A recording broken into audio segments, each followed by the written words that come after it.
Bom dia a todos.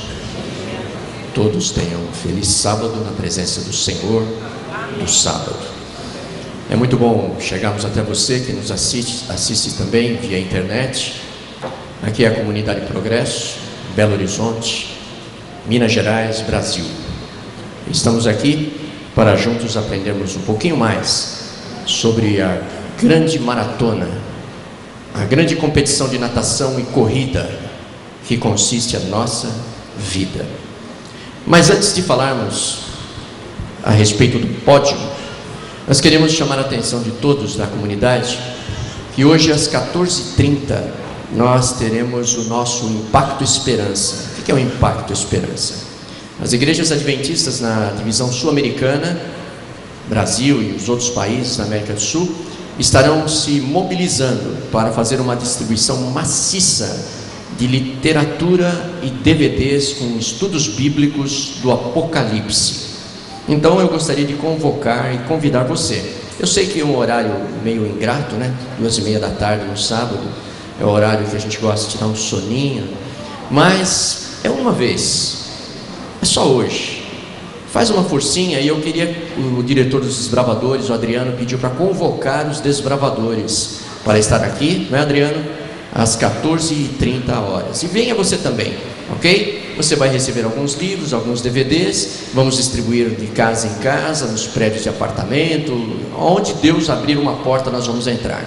E daqui a um tempo nós vamos ter testemunhos de pessoas que receberam os DVDs, receberam os livros e estarão conosco aqui também, ok? Então não falte, por favor, hoje às 14h30 nesta igreja. O triatlo, como nós vimos nas imagens, é uma modalidade esportiva que combina de forma sequencial e sem interrupção provas de natação, ciclismo e corrida. Esta modalidade esportiva surgiu na década de 1970 na cidade de San Diego, na Califórnia, e a partir de então espalhou-se pelo mundo todo. Lá em Isaías, no capítulo 25, no verso 11, nós encontramos uma referência interessante a respeito da natação, já naquela época.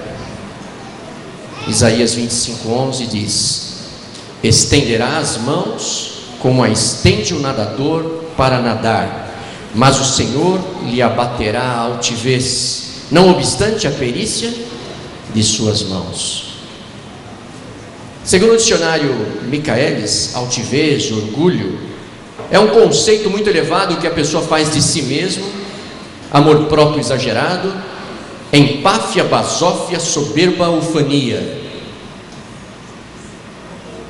Nós falamos sobre isso no primeiro culto da série, você deve estar lembrado.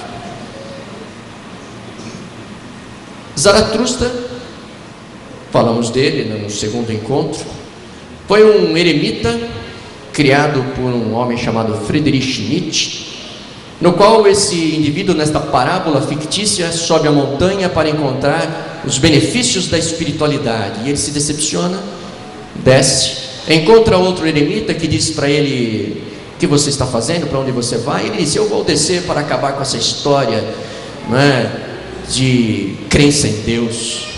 Para quê? E o outro eremita, assustado, fala: não, mas onde você vai? E Zaratustra pensa consigo mesmo e diz: ninguém disse para ele que Deus morreu?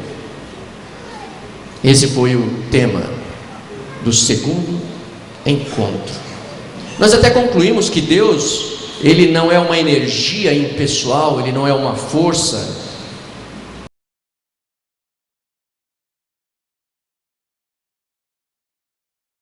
Ele tem sentimentos, isto é, ele se alegra, ele se entristece.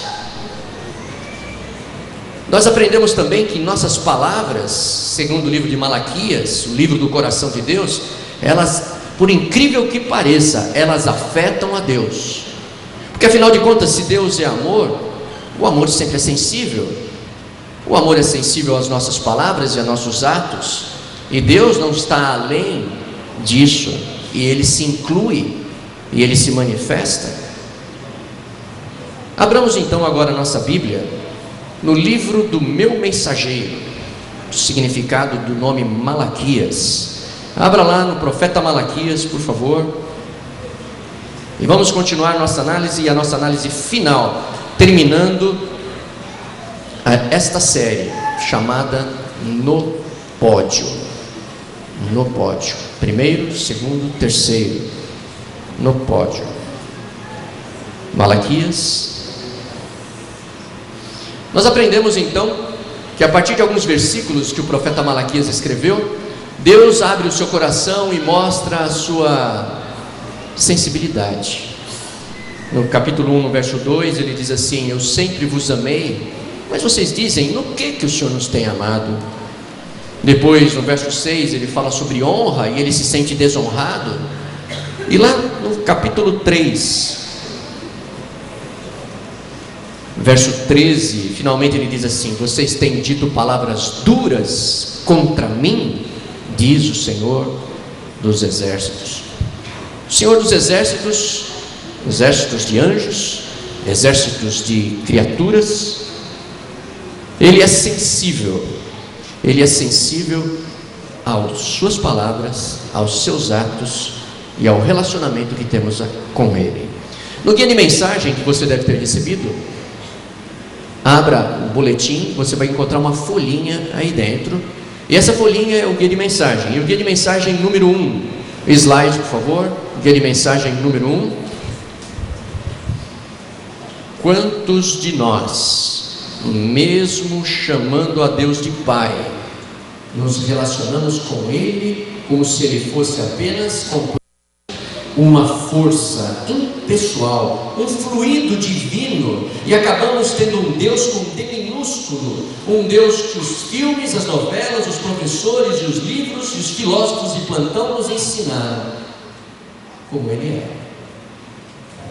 No entanto, precisamos avançar. Já tocamos um pouco nesse assunto nos outros encontros, e o profeta Malaquias, no capítulo 1, ainda no verso 6, nós encontramos as seguintes palavras: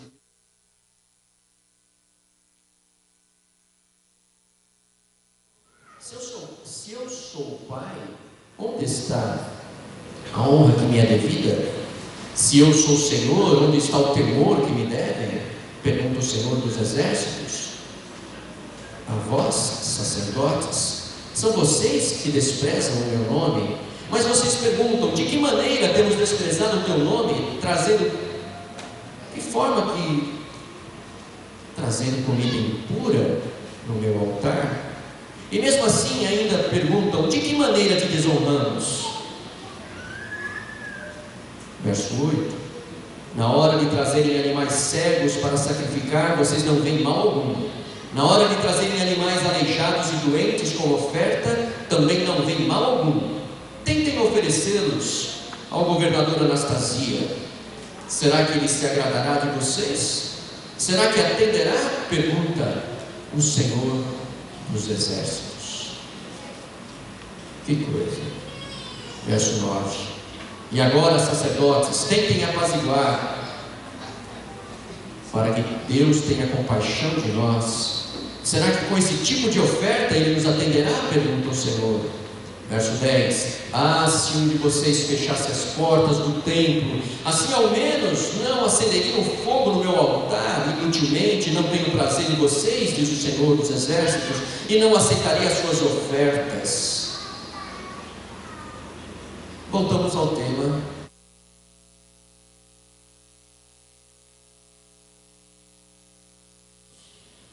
Nossos pensamentos, nossa alma e nossos nervos. E tenho certeza, novamente, que quando começamos a falar a respeito desse tema, alguns já se incomodam e pensam, de novo, alguém está interessado no meu bolso ou na minha carteira. Que coisa. Será que existe um nervo ligando o sistema nervoso à nossa carteira ou à nossa bolsa? Porque quando se fala nesse assunto, muitos de nós... Será que existe um nervo ligando nossa vida cristã? Na forma como você e eu usamos o dinheiro que Deus nos tem dado? Fora do sexo, o dinheiro, ou fora o sexo, o dinheiro é o assunto que mais mexe com a gente, como seres humanos. O homem ganha, o homem gasta, o homem investe, o homem faz aumentar e o homem também faz ele desaparecer. Mas é Deus que dá a vida, que protege, que alimenta, que faz seu coração bater, seu sangue circular, seu cérebro pensar, você refletir e poder escolher. Mas o que tem a ver essa questão financeira, afinal, com tanta coisa bonita e santa para falarmos? Tem que falar justamente disso de novo. Abra em Mateus capítulo 6, verso 19.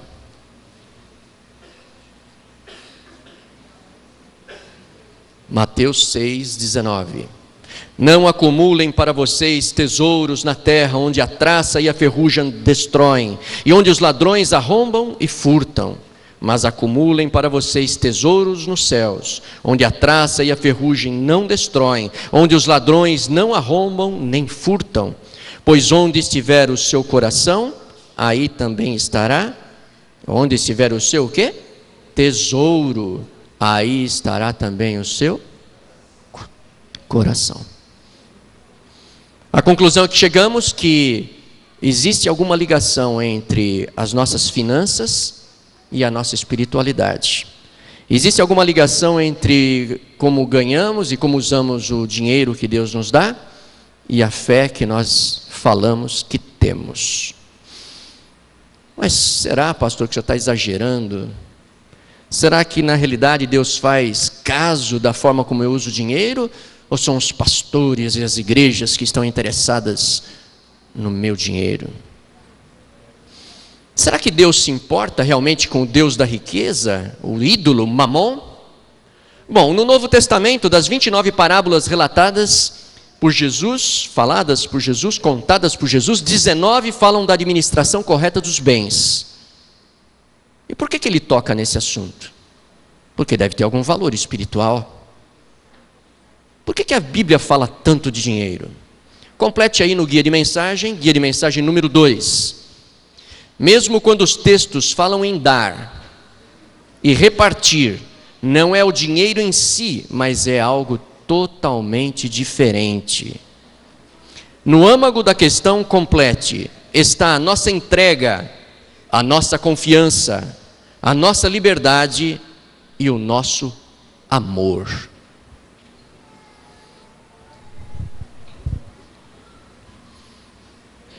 Será que Deus quer nosso dinheiro? Será que alguém pode acreditar realmente que Deus precisa do seu e do meu dinheiro? Na realidade, Deus quer tirar o peso que o dinheiro traz sobre nossas costas.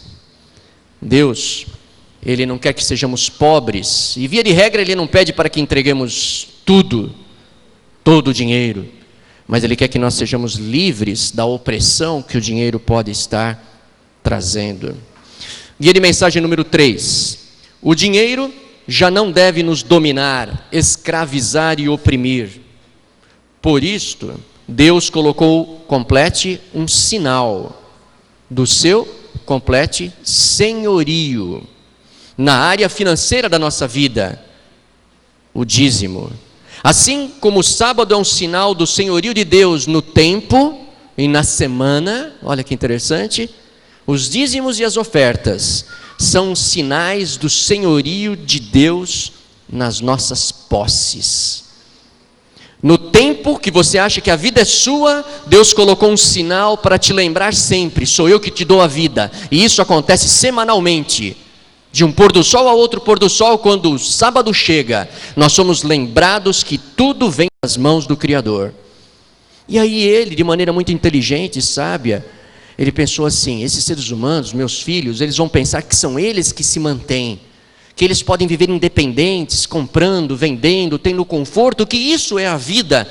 Sabe de uma coisa? Eu vou colocar um sinal do meu senhorio, diz o Senhor, e vai se chamar dízimos e ofertas. E cada vez que eles, meus filhos, ganharem o seu dinheiro, e eles se acharem donos de si mesmos, e podendo administrar tudo que têm, como se fossem independentes de mim, eles vão se lembrar que tem o dízimo.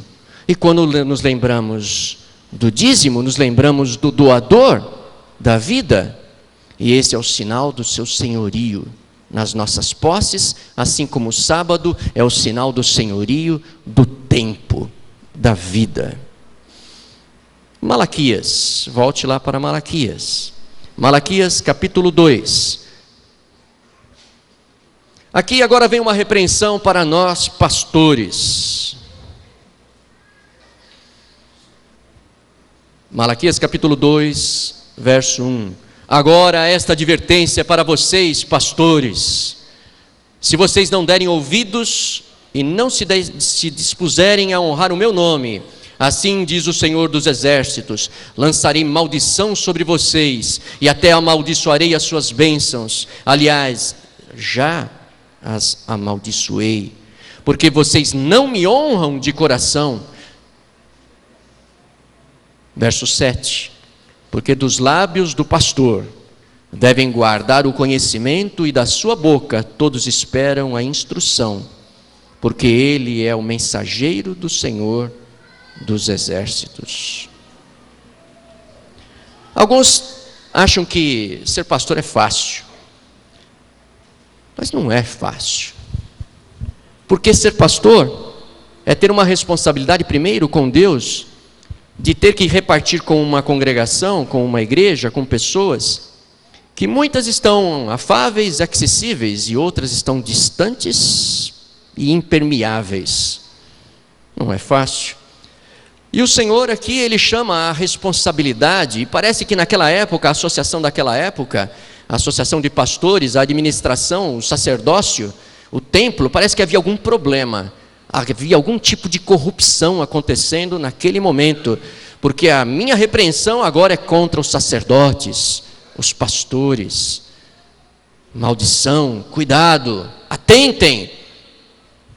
Essa mensagem é para todos nós, para todos nós. E nós, pastores, também fazemos parte. Capítulo 2, verso 11. Judá tem sido infiel. Uma coisa repugnante foi cometida em Israel e em Jerusalém. Judá desonrou o santuário do Senhor, que o Senhor ama. Homens casaram-se com mulheres que adoram deuses estranhos. Que coisa. Deus agora, veja que Malaquias começa a falar de outros assuntos. Ele iniciou falando da questão das ofertas, que o indivíduo tinha 10 carneirinhos bons e ele tinha um doente, e na hora de oferecer, ele oferecia o doente. Ele tinha 10 pombinhas boas, bonitinhas, e uma manca, ele pegava a manca. Ele estava querendo dizer o seguinte, que se você tem condições de ofertar bem, por que você oferta mal? Por que você não planeja a sua oferta? Eu aceitarei? Apresenta para o governador para ver se ele aceita um presente dessa qualidade. E ele também fala, sacerdotes, e vocês? E agora ele vem e fala, e vocês que não se importam com o relacionamento dos mais íntimos que nós podemos ter, que é o relacionamento do casamento. E acabamos muitas vezes, propositadamente, resistindo às instruções que a Bíblia nos dá, e acabamos nos unindo num jugo que nos traz muita aflição. Se um casamento já entre pessoas da mesma fé tem suas lutas, imagine um casamento, um relacionamento de pessoas com fé diferente, porque a fé ela costuma nos dar toda a visão da vida, e quando nós temos duas pessoas vivendo embaixo do mesmo teto com visões diferentes, o circo está armado para uma grande confusão, Mas Malaquias continua, capítulo 2, verso 13. A outra coisa que vocês fazem, enche de lágrimas o altar do Senhor, choram e gemem, porque Ele já não dá atenção às suas ofertas, nem aceita com prazer. E vocês ainda perguntam, por quê? É porque o Senhor é testemunha entre você e a sua mulher, a mulher da sua mocidade. Você não cumpriu a sua promessa de fidelidade, embora ela fosse a sua companheira, a mulher do seu acordo matrimonial. Verso 16: eu odeio o divórcio, diz o Senhor, o Deus de Israel. Casamentos descartáveis numa sociedade de relacionamentos descartáveis. Causa e efeito, consequências lógicas do meio ambiente que vivemos. Temos então falhado em cumprir esse desígnio de nos manter casados. Que coisa. Malaquias capítulo 3, verso 5. Eu virei a vocês trazendo juízo, sem demora testemunharei contra os feiticeiros, contra os adúlteros. Sabe, feitiçaria, com todo respeito à liberdade religiosa que temos em nosso país, mas a Bíblia nos diz que qualquer tipo de espiritualismo é contrário aos seus princípios. O Pai, que enviou a Jesus Cristo, ele não admite nenhum tipo de horóscopo, cartomancia, leitura de mão, de búzios, tirar sorte, figas e outras coisas, sal grosso e tudo mais. Isso é tudo muito estranho, muito estranho. Contra os adúlteros, a palavra adúltero não é somente os que traem a esposa ou o marido. A palavra adultério significa infidelidade. Você pode ser adúltero nos seus negócios, porque um bandido pode adulterar o chassi de um carro. Ele está sendo infiel. Deus não quer que você seja adúltero no comércio, com as suas dívidas. Ele não quer que você seja adúltero com os seus relacionamentos, no seu trabalho, onde você rouba o tempo do seu patrão, enrolando e não fazendo o seu trabalho como deveria fazer. Não. Contra os que juram falsamente. Que coisa. Mentira. Deus não gosta de mentira. Olha como Malaquias fala de muito mais do que aquilo que a gente pensa que ele fala sempre, que é dinheiro. E ele continua: contra aqueles que exploram os trabalhadores nos seus salários, isto é, aqueles que são empresários e podem pagar o salário justo e pagam menos, salário mínimo, e aí contrata alguém e fala assim: olha, eu só posso te contratar, mas eu não vou te registrar, porque fica muito caro, então vamos fazer um acordo à parte. O Senhor não gosta destas coisas. O Senhor não gosta destas coisas, dessa manipulação das leis, né? Trabalhistas e tudo mais, para tentar, não, mas o governo, eles roubam lá, a gente também não sei o quê. Não. Deus não quer exploração. Aqueles que oprimem os órfãos e as viúvas.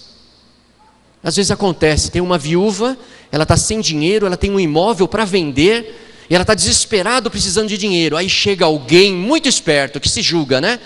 E aí ele joga o preço lá embaixo, porque sabe que aquela viúva está precisando de dinheiro, aquela pessoa necessitada, e aí ele fala: não, tudo bem, vale 50, mas eu dou 20, é pegar ou largar. Deus não admite esse tipo de comportamento, explorando a necessidade do outro para receber benefícios, não. E ele continua: aqueles que exploram o estrangeiro.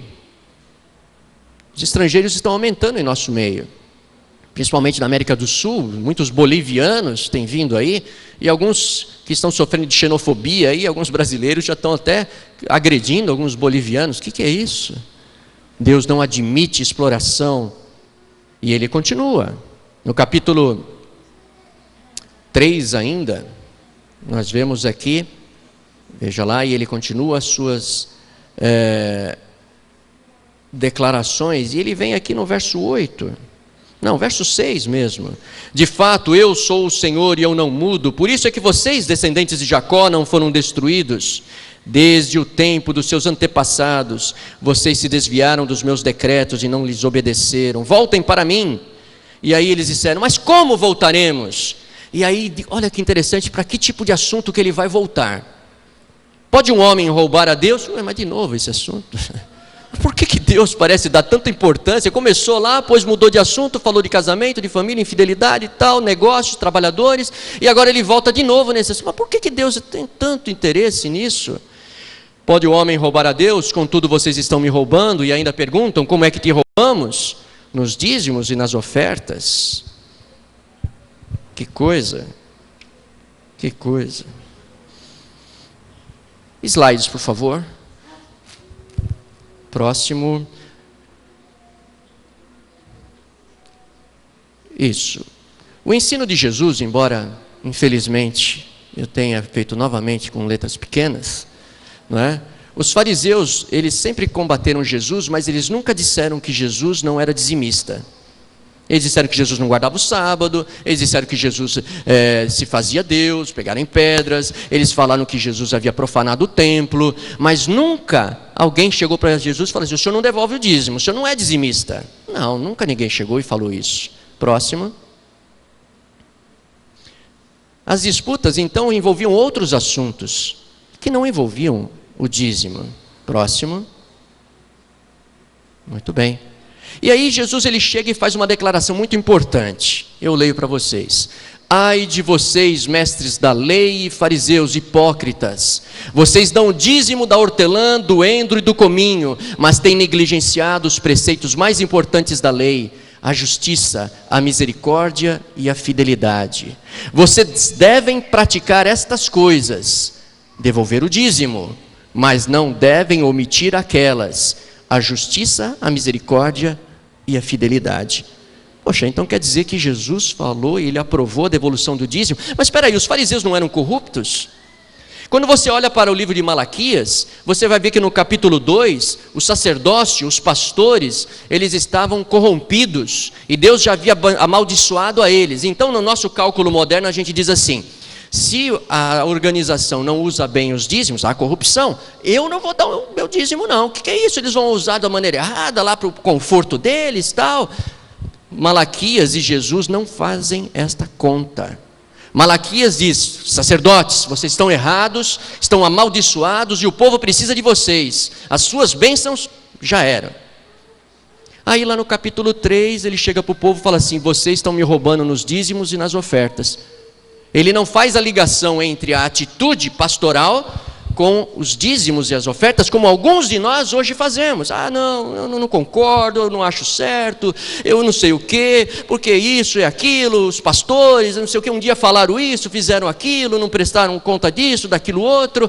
Deus não faz conta desta forma. Ele falou o seguinte: com os pastores eu me entendo.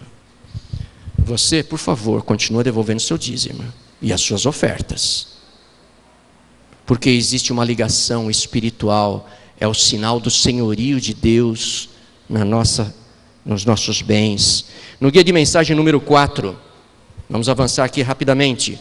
Seria tão bom que a nossa igreja, ou na nossa igreja, o assunto dos dízimos e das ofertas não precisasse ser mais discutido. Seria excelente que não precisássemos falar mais disso.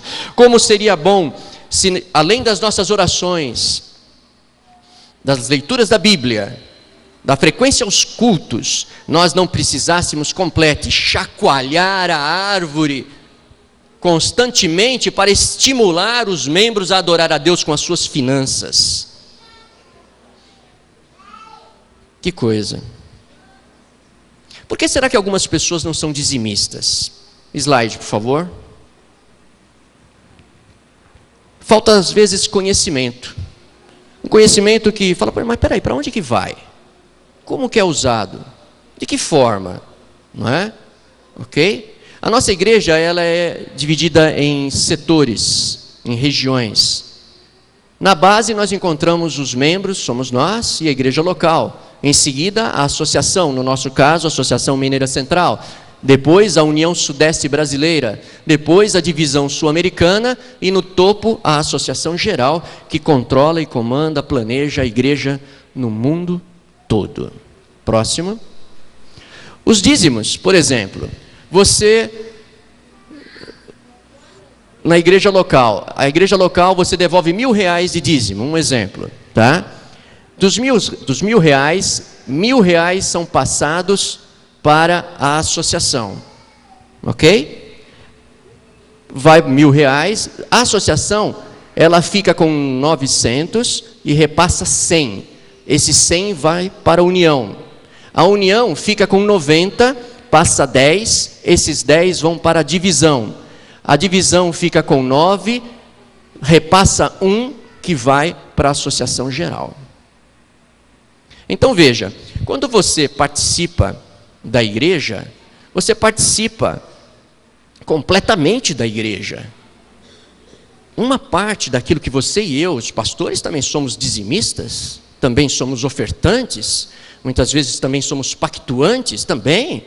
Ora, alguns de nós, eles jogam a água suja com o bebê junto, porque não gostam que tem alguma coisa, então na hora de jogar a água suja, pegam e jogam a criança junto. Não pode. Não confunda, porque lá em Malaquias, no capítulo 2, o Senhor repreende o sacerdócio. No capítulo 3, ele repreende os membros. E ele fala que os membros deveriam ser fiéis, independentes do sacerdócio. E assim, Malaquias capítulo 3, e vamos encerrar, no verso 16, diz assim: depois, aqueles que temiam o Senhor conversavam uns com os outros, e o Senhor ouvia com atenção. Eu acho esse verso aqui muito interessante. O profeta confrontou a sua congregação, e aí um olhou para o outro e falou assim: olha, sabe que ele tem razão? Realmente, faz um tempo que eu não devolvo o dízimo. E as suas ofertas? As minhas ofertas também são muito fracas, eu não tenho planejado as ofertas, eu sempre pego aquelas notinhas pequenas, eu posso dar mais, mas realmente o meu coração não está muito bom. E aí eles começaram a conversar entre si a respeito. E aqui diz: o Senhor os ouvia com atenção. Deus não é uma força, Deus não é uma energia, Ele é uma pessoa que ouve o que você fala, o que você pensa, está pertinho. E Ele sabe como você controla as finanças. E Ele fala: filho, cadê o sinal do meu senhorio na sua vida? Você é o senhor da própria vida, mas esqueceu do meu senhorio. Cadê o senhorio do tempo? Você acha que o tempo todo é seu, mas cadê meu sábado? Para nós termos um encontro especial, além de todos os dias. Você despreza o sinal no tempo? Você despreza o sinal nos bens? Mas ele continua: foi escrito um livro memorial na sua presença, acerca dos que temiam ao Senhor e honravam o seu nome. Deus se lembra, memorial, daqueles que são fiéis. Deus está perto daqueles que estão sendo fiéis, buscando ser fiéis. E ele continua: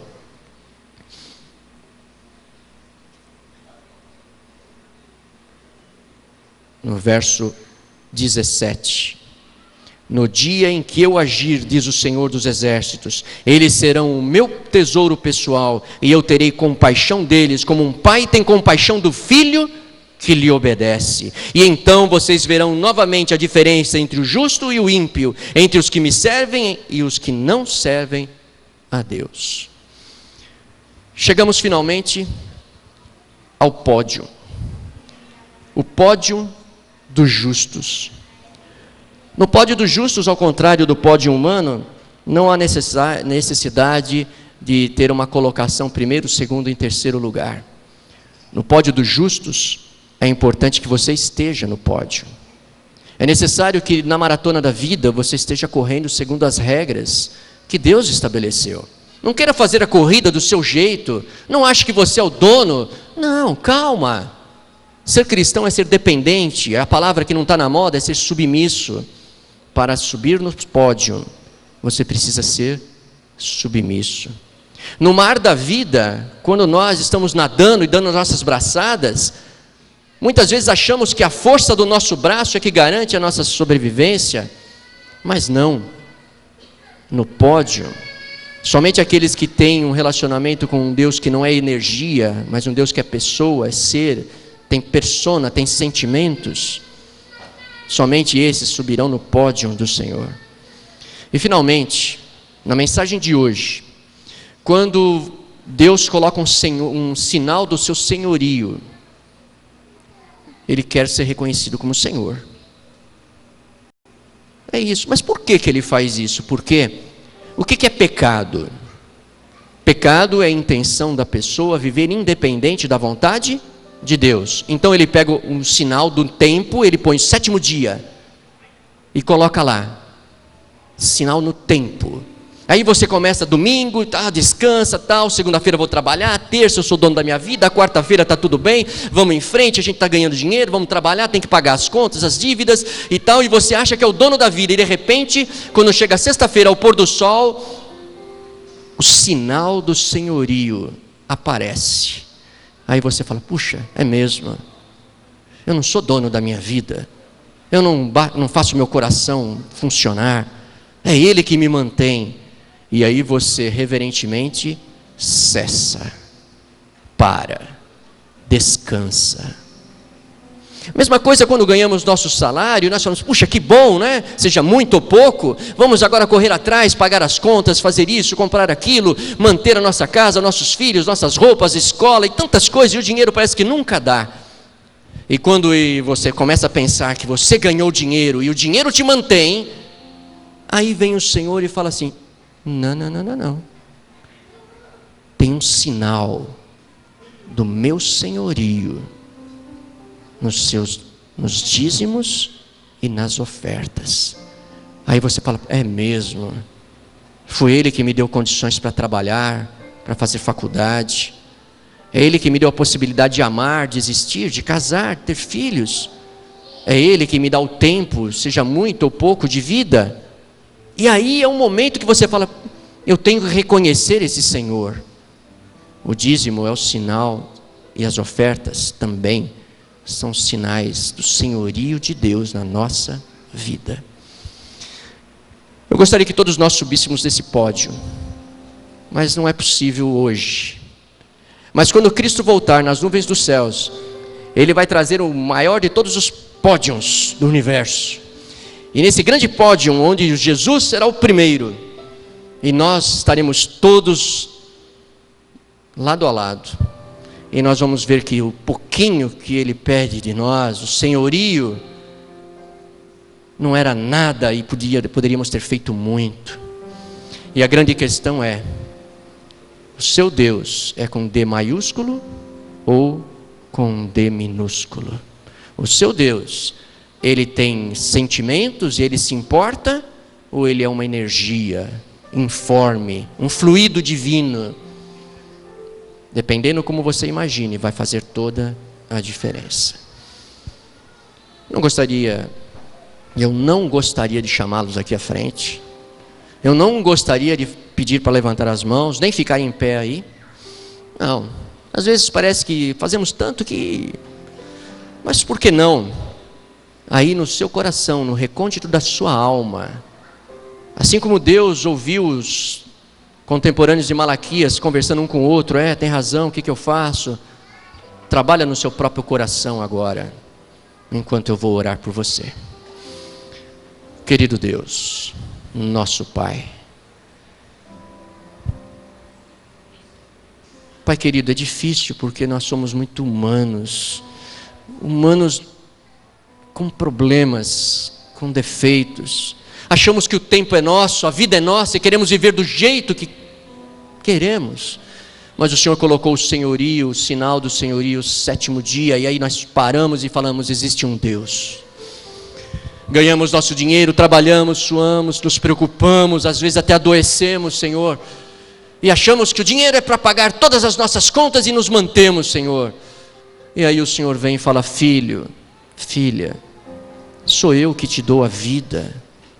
Ó Deus, me ajuda a reconhecer esse teu sinal na minha mordomia pessoal, nos meus dízimos e nas minhas ofertas. Pai querido, tu sabes que alguns aqui ainda não têm reconhecido esse senhorio, ainda estão crescendo na fé, ainda estão precisando ser mais convencidos, quem sabe mais chacoalhados. Ó Deus, completa a obra, completa aquilo que nos falta, e nos ajuda, Senhor, um dia a estar naquele pódio, porque à sombra do pódio, Senhor, está a tua cruz, que nos resgata de todo o pecado, em nome de Jesus. Amém, Pai. Amém.